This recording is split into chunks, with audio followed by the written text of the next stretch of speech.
राना सनाउल्लाह ने सानिया 9 मई का जिम्मेदार चेयरमैन पीटीआई को करार दे दिया। निजी टीवी प्रोग्राम में गुफ्तगू करते हुए साबिक वफाकी वजीर का कहना था कि 9 मई को चेयरमैन पीटीआई ने जो कुछ किया इसके बाद इसके नताइज की जिम्मेदारी भी इन्हीं पर है। निगरान वजीर आजम के नाम के मामले पर BNB मेंगल की जानिब से तहफ़्फ़ुज़ात के सवाल पर राना सनाउल्लाह ने कहा कि अख्तर मेंगल ने अनवारुल हक काकड़ की नामजदगी की मुखालफत इसलिए की क्योंकि काकड़ इनकी मुखालिफ सियासत करते हैं। राना सनाउल्लाह ने कहा कि निगरान वजीर आजम को लाने के लिए सियासी और गैर सियासी दोनों तरफ मुशावरत हुई और मुशावरत के बाद ही अनवारुल हक काकड़ का नाम पेश किया गया।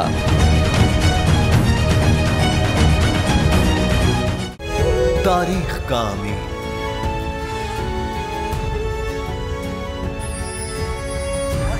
आजादी की अलामत,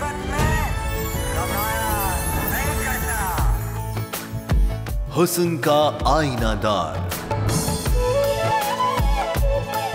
फिक्रो नजरिए की अक्कास,